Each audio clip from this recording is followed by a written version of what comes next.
volta, é muito grande a chance do senhor ser o novo presidente da República do Brasil nesses próximos dias. Eu queria saber se o senhor já tem o seu ministério composto, quantos serão os ministérios e que nomes o senhor já escolheu.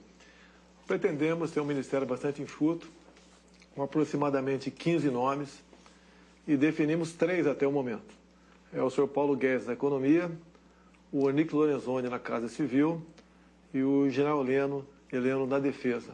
O seu vice, o general Mourão, andou dando aí umas declarações polêmicas. Ele vai ter voz ativa e papel no governo? Olha, é uma pessoa bastante preparada, culta, é um patriota, é um homem que respira Brasil. E o que levou a essas declarações, no meu entender, foi um excesso da imprensa. Em nenhum momento ele falou em acabar com o 13º. Ele falou que a estrutura remuneratória nossa era uma jabuticaba, é uma força de expressão da parte dele. Mas em nenhum momento ele falou, então, nisso ou acabar com o 13º salário. Boa parte do planejamento do seu provável governo está sendo feito por militares. O senhor não confia nos civis? Não, temos civis, né? Acabei de falar no Onyx Lorenzoni e o professor Paulo Guedes. Então, temos bons civis ao nosso lado, sim. Alguns pedem reserva, esperando acabar as eleições para poder anunciar o nome deles, para não sofrer retaliações no momento. Temos nomes que vão surpreender positivamente a sociedade, com toda certeza. Ou seja, o seu será não um governo militar, mas de militares, é isso? Olha, eu não sei por que o preconceito para com os militares. Os governos anteriores tinham lá terroristas, pessoas da pior estirpe. Em nenhum momento nós questionamos isso daí. Agora, os militares que porventura comporão o meu governo não é por serem militares, e sim por sua capacidade de poder, naquela área, naquele ministério, fazer um bom trabalho. Você pode ver o nome que está sendo cogitado para a ciência e tecnologia, é de um coronel da aeronáutica, Marcos Pontes, é o nosso astronauta. É um homem que tem um profundo conhecimento em ciência, tecnologia, e tem trabalhos prestados no Brasil, fora do Brasil, na NASA. Um homem realmente que tem tudo para ocupar esse ministério e, com iniciativa, fazer um bom trabalho. O senhor tem batido muito na tecla da insegurança pública, que de fato é algo que preocupa muito o Brasil hoje. Sim. O senhor falou ontem que gostaria que o país voltasse a ser como há 40, 50 anos em termos de segurança. Só que o Brasil é outro hoje. O crime ocupa até territórios dentro do país. A polícia está na defensiva. Como mudar essa situação não saindo da lei? Bem, primeiro, a gente não pretende sair da lei em hipótese alguma. Algumas mudanças nós queremos fazê-la no Código Penal. Não é apenas o policial, civil, militar. Nós também temos que ter excludente de ilicitude na legítima defesa da vida própria de terceiro e do patrimônio próprio ou de terceiro. Passa por aí. A questão do crime dito organizado. Você tem que ter um trabalho de inteligência para seguir o dinheiro. Ninguém faz nada sem dinheiro em lugar nenhum no mundo. Então, as instituições nossas, seguir o dinheiro para a gente poder sufocar esses criminosos dessa forma. Agora, quem manda na polícia são os governos estaduais, não é o presidente da República. Como é que o senhor vai fazer? Nós sabemos disso, mas o Código Penal, quem faz somos nós em Brasília. E se nós dermos a liberdade, não para o policial matar, mas para não morrer, bem como para o cidadão de bem, isso começa a mudar de figura. Esse é um ponto. O senhor defende que um policial, por exemplo, se reagir à ação de um bandido, de um assaltante e vier a matar essa pessoa, ele não responda, não seja julgado.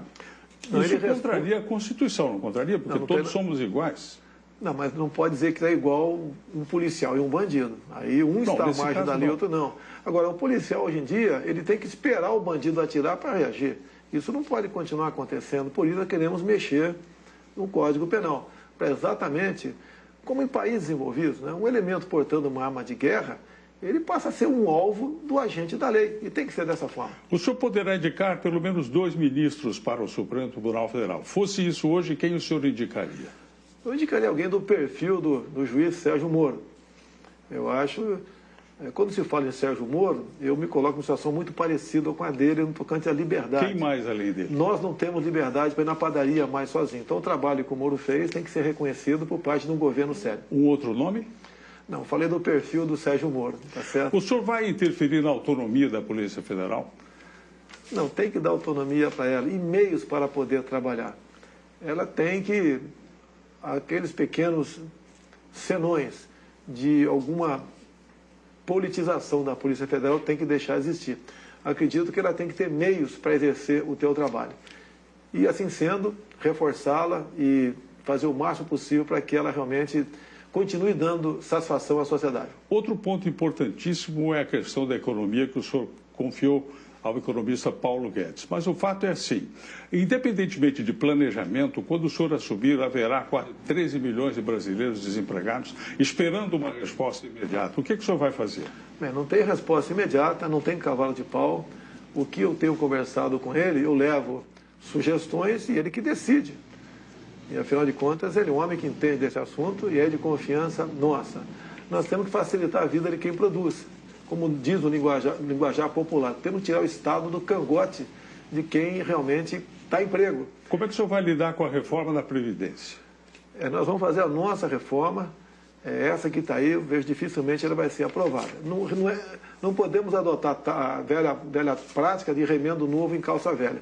Não podemos penalizar, por exemplo, quem já tem direito adquirido. O próprio servidor público já sofreu 2 reformas previdenciárias. Podemos mexer alguma coisa? Sim, temos ideias, propostas nesse sentido, mas ninguém será penalizado. O senhor terá coragem de mexer com a Previdência dos militares, por exemplo? Olha, quando se fala em presos militares, ela é diferente dos outros. Nós não temos hora extra, fundo de garantia, direito à greve, repouso remunerado, nada além disso aí. Ao longo de 30 anos de carreira, na verdade, o militar trabalha 45 anos. Você pode propor alguma mudança, sim, mas você não pode igualar aos demais com direitos trabalhistas diferentes. Todo político passa a campanha dizendo que o Brasil tem uma das maiores cargas tributárias do mundo. Depois que assume, a primeira coisa que faz é aumentar impostos. O senhor vai aumentar impostos? Quais? Olha, não tem aumento de imposto, não tem criação de CPMF, não existe nada, isso é muito pelo contrário. Mas imposto para os mais ricos? É a proposta. Eu acho que no Brasil você não pode falar em mais rico, está todo mundo sufocado. Se você aumentar a carga tributária dos mais ricos, como a França fez no governo anterior, o capital foi para a Rússia. O capital vai fugir daqui. A carga tributária é enorme. Quase tudo é progressivo no Brasil. O senhor vai fazer um governo estatista ou vai privatizar? Não, nós vamos partir para privatizações, as 50 estatais feitas pelo último governo do PT, essa quase que de imediato. O que não é privatizável? É o que eu chamo de estratégico, né? O estratégico você pode até falar em alguns modelos. É difícil me convencer. Tá? Eu não sou, deixar bem claro, estatizante. Mas, por exemplo, de acordo para que país você está vendendo aquele teu bem, você não está privatizando, você continua estatizando com outro país. Não devemos permitir que país nenhum compre o Brasil, eles têm que comprar no Brasil. O câmbio continuará flutuante, o juro continuará sendo decidido pelo Banco Central, sem interferência política? Sem interferência, inclusive o Banco Central, independente de política, o tripé macroeconômico tem que continuar em vigor, e o Paulo Guedes está com uma equipe muito grande e trabalha nesse sentido. A responsabilidade dele é enorme nessa área. O mundo lá fora tem lido e ouvido que o senhor é nazista, é fascista, que o senhor quer fazer uma ditadura militar no Brasil, que o senhor não está preparado para o cargo. Se o senhor vencer a eleição, como é que o senhor vai reagir diante disso? Esses rótulos, aos poucos, estão sendo desmistificados. Faltou você falar aí, também misógino, entre tantos outros rótulos que eu recebi ao longo desse tempo todo. Não sou nada disso.